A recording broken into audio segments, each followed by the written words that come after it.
साहिबान मेहरबान कदरदान, खोलता हूं अपनी कहानियों की दुकान। मैं हूं आपका दोस्त जयेश और आप सुन रहे हैं बुक ऑडियो। कहानी का शीर्षक है 10वीं फेल और इसके लेखक हैं अजय राज सिंह। पिछले अध्याय में आपने सुना बबलू शुक्ला को आधी नींद से उठाकर प्रकाश ने बताया कि चमन पटेल के ऑफिस में सेंट्रल विजिलेंस कमीशन ने जांच शुरू कर दी है और प्रकाश को यह डर है कि जांच में कहीं उनका नाम भी सामने न आ जाए। अब आगे। अध्याय 8 क्षेत्रफल। अब बीती शाम गोडाउन में हुए मैसेज घटनाक्रम के बाद हमारे वादे के मुताबिक आज शाम हमको पिंकी जी से मिलना था। हमारा मानना है कि हम सभी को अपने जीवन के सारे पहलू अलग अलग डिब्बे में रखने चाहिए। व्यक्तिगत जीवन, दोस्ती, परिवार, धंधा और भी न जाने कितने हिस्से जो कम पढ़े लिखे होने के कारण हम सोच भी नहीं पा रहे हैं। ये सब अलग अलग हैं। किसी एक की सामग्री दूसरे से नहीं मिलनी चाहिए।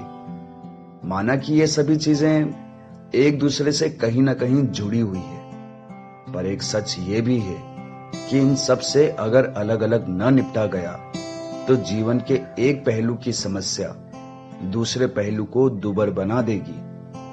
अब खिचड़ी किसको पसंद है, इसलिए इन डिब्बों में लीकेज का भी खास ख्याल रखा जाना चाहिए। हम ये तो नहीं कह सकते कि हमको ओखली में श्री चमन पटेल जी का सुंदर मुंह चले जाने का कोई गम न था। दिन में हुई सभी बातें हमारे दिमाग में थी, पर पिंकी जी से मिलने का उत्साह, जिस पर कृपा करके कोई टिप्पणी ना करे, हम में कोई कम नहीं था। गांव कस्बे की एक खासियत होती है, यहां हर कोई हर किसी को जानता है। परिणाम स्वरूप किसी मुद्दे के व्यक्तिगत होने का दायरा काफी हद तक बढ़ जाता है। फर्ज के लिए हम जानते हैं कि फूलन काका के तीसरे बेटे हीरा को बवासीर है। गगन जब नींद में चलता है तो भरी रात किसी का भी दरवाजा खटखटाने लगता है और पंडित्याइन अक्सर पंडित जी को बना के पीटती है तो और भी कई बातें जो हम कह सकते हैं। माना मजा आ रहा है, पर कोई किताब थोड़ी ना लिखनी है। मुद्दा तो यह है कि उस शाम हमको पिंकी जी से मिलना था और इससे पहले कि हम गांव की गलियों में उनके साथ निकलते, सबको पता चल गया था कि हम आने वाले हैं। एक तो जगह छोटी, ऊपर से हम वैसे ही फेमस। बहुत दिक्कत है जीवन में, अब क्या क्या बताएं। जिस समस्या का समाधान संभव हो वो समस्या नहीं होती। वो अगर कुछ है तो सिर्फ एक नाकामी। जिस संदर्भ में ये बात हम कह रहे हैं वो ये है कि शाम होते होते पूरे गांव में ढिंडोरा पिट गया था कि हम पिंकी जी को लेकर भ्रमण पर निकलेंगे। ढिंडोरे तो खैर और भी बहुत पीटे थे, पर काम का और कुछ हद तक शालीन यही है। कसम से गिन के 3 ही तो जगह है यहां जहां हम और पिंकी जी एक साथ हो सकते हैं। या तो बस अड्डे की चौपाटी चले जाओ, या फिर शिव मंदिर, या नर्मदा घाट। हम ये नहीं कह रहे हैं कि यहां के लोगों की सोच संकुचित है। बात बस इतनी सी है कि इस जगह की सोच फिलहाल वक्त से थोड़ी पीछे चल रही है। देखा जाए तो हमारा ये कहना पूरी तरह से तर्कसंगत नहीं है। अब कहीं लिखा तो है नहीं कि वक्त के साथ चलना क्या होता है। तो ऐसे में अब कौन जाने कौन पीछे है, कौन आगे, कौन चल रहा है और कौन रुका हुआ है। हाँ, हम ये जरूर कह सकते हैं कि अभी हमारे गांव के कण कण में किसी फिल्म में बस यूं ही चेप दिया गया डायलॉग, एक लड़का और एक लड़की कभी दोस्त नहीं हो सकते, एक साधना, अभ्यास और प्रथा के रूप में समाया हुआ है। और ऐसा नहीं है कि बदलाव नहीं हो रहा है, पर धीरे धीरे। अपने सभी सलाहकारों से राय लेने के बाद हमने तय किया था कि हम पिंकी जी को आज नर्मदा घाट ले जाएंगे। शाम का वक्त, मध्यम होती रोशनी और हल्की हल्की सी बहती नदी। पिंकी जी की पर्सनालिटी को सूट तो नहीं करती, पर हमारे जीवन में चल रहे कोलाहल में हमको क्षणिक आराम देने में पूरी तरह सक्षम थी। क्या बात है, यहां लेट होने का रिवाज नहीं है क्या? पिंकी जी ने हमको देखते ही कहा। हम उनको लेने उनके घर पहुंचे थे। इस कलयुग की चाहे जो भी खामियां हो, हम ये जरूर कह सकते हैं कि मोबाइल फोन उनमें से एक नहीं है।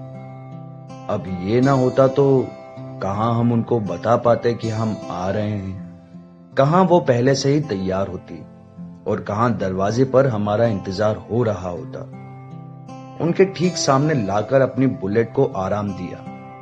माथे पर बिंदी, कानों में बाली, बाल खुले हुए और काली धारियों वाले गुलाबी सूट में मोहतरमा तो निखर रही थी, मानो एक तरफ आहिस्ते से दिन ढल रहा हो और यहां चांद निकलने को बेताब खड़ा है। हमारी नजर तो उनके बालों के उस लट पर अटक गई थी जो उनकी आंखों के किनारे से होते हुए गालों तक आ जाती थी। अल्हड़ हवा में कभी वो लट होठों तक पहुंच जाए तो फिर खुदा ही बचाए उस आफत से। हम लेट होने लगे तो देश के ट्रेन क्या करेंगे? हमने मुस्कुराकर जवाब दिया। हमने कोई मजाक तो नहीं किया था, पर हमको पिंकी जी का खिलखिलाकर हंसना अच्छा लगा। जानकारी के लिए बता दे कि ये भारतीय रेलवे पर कोई व्यंग्य नहीं था। व्यंग्य में छोटी दिक्कतों को बड़ा चढ़ाकर बताया जाता है, बड़ी चढ़ी बातों को छोटी बताकर नहीं। वैसे हम जा कहां रहे हैं? अभी से सवाल। हमने उनकी बात काटते हुए कहा। हम ये तो नहीं कह सकते कि आपको जगह पसंद आएगी, क्या पता आए ना आए, पर यह शाम जरूर अच्छी रहेगी, हमारी गारंटी। लो फिर शुक्ला जी, कर लिया तुम पर भरोसा। कहते हुए पिंकी जी हमारी गाड़ी पर बैठ गई और यात्रा हो गई शुरू। मानसिकता और विचारधारा एक धारणा है जो एक ही जगह के लोगों में अलग अलग समय पर अलग अलग हो सकती है। ये समय समय पर बदलती तो रहती है, पर उस बदलाव का कोई निश्चित वक्त नहीं होता। यहां तक कि ये धारणा एक ही जगह के अलग अलग तबके के लोगों में अलग अलग हो सकती है। कहना हम ये चाहते हैं कि हमारा उस लड़की के साथ घूमना फिरना जिसने हाल ही में हमारा रिश्ता ठुकराया था, नीम के नीचे बैठे चाचाओं में, कुएं में पानी भरने आई बुआओं में और पान ठेलों में होने वाली चर्चाओं में काफी निंदनीय विषय बन गया था। हालांकि गांव में हमारे खिलाफ उमड़ रहे विरोधाभास के बीच अच्छी बात यह रही कि इन चर्चाओं का हम पर कोई फर्क नहीं पड़ा। विशेषज्ञों का मानना है कि हम ढीठ हो गए हैं, पर हमको क्या। सूरज अब ढल जाने को तैयार था। नर्मदा घाट पर भीड़ भाड़ के अलावा हम भी पहुंच चुके थे, पिंकी जी के साथ। मंदिर से होते हुए सीढ़ियां चढ़ उतरकर जन सैलाब के बीच हमारा आगमन हो गया था। वैसे इस भीड़ भाड़ में अब हमारा पिंकी जी के साथ होना हमको उतना सचेत नहीं कर रहा था जितना गांव की सड़कों के बीच उनको बाइक पर बैठाते वक्त कर रहा था। इसका एक कारण यह हो सकता है कि घाट पर आने वाली भीड़ अक्सर बाहर से आने वाले पर्यटकों की होती है, सो इतने फेमस होने के बावजूद वहां हमको कम लोग ही पहचान पा रहे थे। दूसरा कारण हो सकता है समय। जब से हमने पिंकी जी को पहली बार देखा था, तब से गिने तो अब तक काफी समय बीत चुका था हमको उनके साथ, और समय के साथ चीजें तो आसान हो ही जाती है। तीसरा ये हो सकता है कि क्या पता विशेषज्ञों की राय सही हो, क्या पता हम सच में ढीठ हो गए हों, कौन जाने। सैलानियों द्वारा फैलाए गए कचरे को अगर एक पल के लिए नजरअंदाज किया जाए तो घाट का दृश्य काफी मनमोहक था। नर्मदा घाट पर ढलती शाम, मध्यम सी बहती हवा और जन समूह के शोर का धीरे धीरे वक्त के साथ मध्यम हो जाना।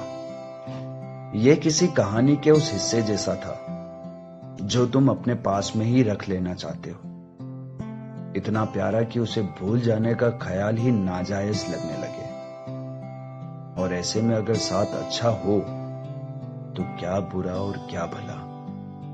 जितनी बातें हमने लिख दी, अम्मा कसम उतनी तो हम सोच भी नहीं पाए थे कि एकाएक पिंकी जी ने हमारा हाथ खींचा।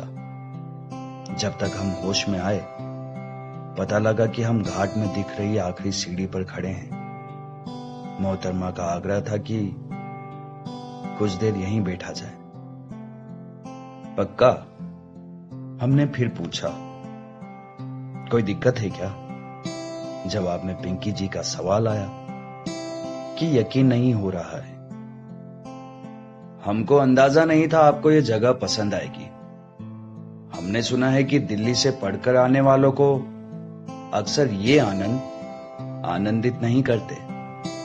यार, इतनी हिंदी तो हमारे पिताजी से भी नहीं हो पाएगी। लगता है कल से डिक्शनरी लेकर बैठना पड़ेगा तुम्हारे साथ। वैसे ऐसा किसने कह दिया तुमसे? किसी ने नहीं, बस लगा हमको। इतना कहकर हम उनके पास बैठ गए। प्रकृति इंसान के परे है। हम ये सोचकर जी रहे हैं कि हम उसे अपने हिसाब से ढाल रहे हैं, उसे अपने हिसाब से इस्तेमाल कर रहे हैं, पर ये नहीं सोचते कि प्रकृति हमको बदलने की कितनी क्षमता रखती है, कितना हर पल बदलती रहती है।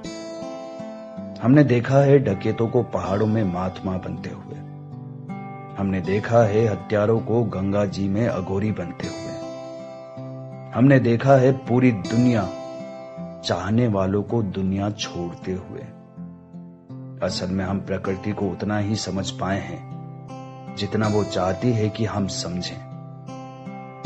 अंत में हमारे अंदर हमारा उतना ही हिस्सा बचता है जितना प्रकृति का दिया हुआ है। बहते पानी की बात ही कुछ और है। एक सुखद विराम के बाद पिंकी जी ने कहा, पर अब तक हम जाने कहीं खो से गए थे। बीते 15 मिनट 18 सेकंड में हमको इतना तो समझ आ गया था कि आज बात कुछ अलग है। कुछ बदलाव थे हम में जो हम महसूस करने लगे थे। जैसे पिंकी जी से बात करने में आज हम हिचकिचा नहीं रहे थे। उनकी छोटी छोटी बातें हमारे जहन में घर कर रही थी। हम देख पा रहे थे उनको मुस्कुराते हुए, हंसते हुए, खिलखिलाते हुए। हम सुन रहे थे वो भी जो शायद कभी किसी ने कहा ही नहीं। तैरना आता है तुमको? पिंकी जी ने फिर एक सवाल किया। अभी तो हम पिछली बात पर अपनी प्रतिक्रिया भी नहीं दे पाए थे और मैडम का नया सवाल हाजिर था। ऐसा लग रहा था कि वक्त के साथ होकर भी हम वक्त के पीछे पीछे चल रहे हों, जैसे हम सिर्फ सवाल सुनना चाहते हों बिना कोई जवाब दिए। इस बार इससे पहले कि हम कोई जवाब देते, उन्होंने खुद ही बताना शुरू किया। हमको तो नहीं आता। बचपन में एक बार पापा हमको स्विमिंग के लिए लेकर गए थे। पूरे एक दिन की ट्रेनिंग है हमारे पास। हम तो डूबते डूबते बचे थे उस दिन। 2 मिनट को पापा ने उधर क्या देखा, इधर हम ढेर। अगले दिन कान पकड़ लिया था उन्होंने, और दादी ने जो गालियां दी थी पापा को, कसम से आज भी याद है। यूं तो हमारी कहानी में किरदारों की प्लॉटिंग के अनुसार बीच बीच में प्रयोग होने वाले अंग्रेजी के शब्द हमको समझ नहीं आने चाहिए थे, पर एक सच ये भी है कि अगर तब वो कुछ ना कहती तो भी हम जान लेते कि उन्होंने क्या नहीं कहा। फिर अंग्रेजी तो हमारा पैशन है।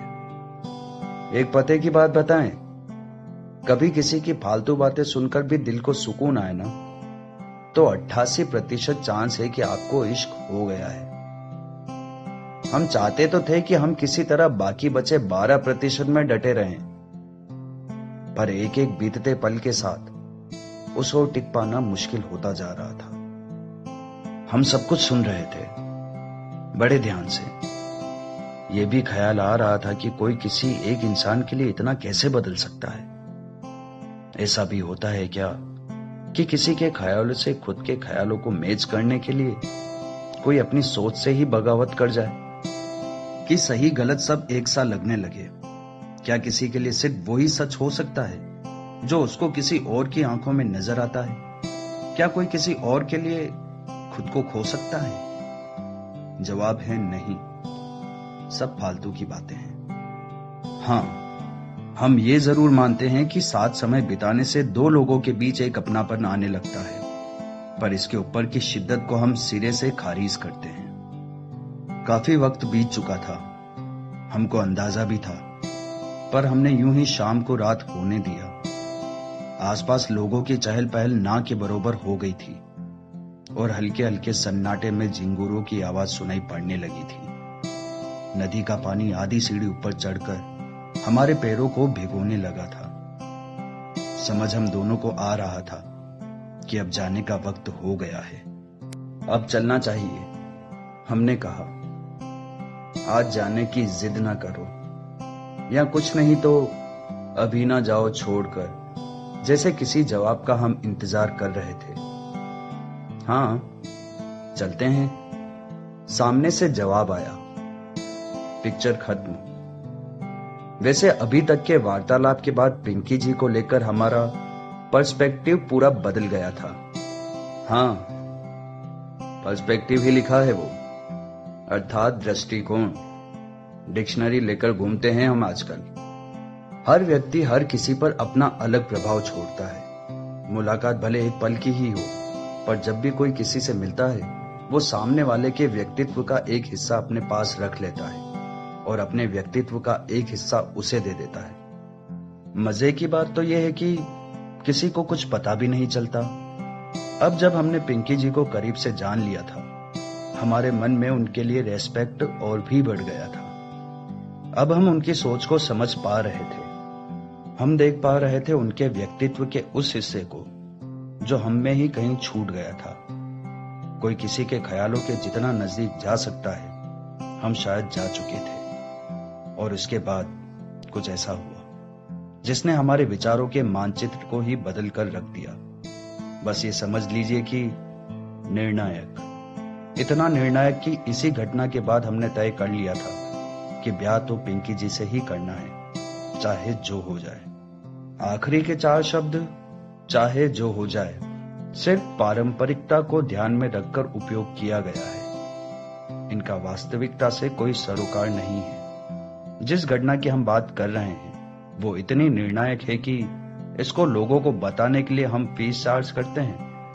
हाँ, फिर लोग उठकर जाने लगते हैं तो फ्री में भी बता देते हैं। दरअसल हुआ कुछ यूं कि जब हम पार्किंग से बुलेट निकाल रहे थे, किसी ने पीछे से हमारी गाड़ी को ठोकर मार दी। हमने पलट कर देखा तो था कोई बाइक में लगभग 8 साल के लड़के के साथ। 4 सेकंड तो कुछ नहीं, पर जैसे ही हमारी नजर टूटे हुए इंडिकेटर पर पड़ी, हमारा दिमाग भनक गया। स्टैंड टिकाकर हम उतरे ही थे कि अब 2-3 हाथ तो दे ही देंगे। यूं कह लो कि हमने हाथ उठा ही दिया था कि पीछे से पिंकी जी आ गई और उन्होंने हमको रोक लिया। आप बीच में मत आइए, हमने कहा। तुम कुछ नहीं करोगे? उन्होंने पूरे हक के साथ हमको फिर रोका। और आप जाइए, उन्होंने उस बाइक वाले से कहा। हम थोड़े गुस्से में जरूर थे, पर नशे में नहीं। उनकी बात तो मान ली, पर एक टीस दिल में अब भी बाकी थी। जान से भी ज्यादा प्यारी थी हमारी बुलेट हमको, पर अब किसको क्या समझाते।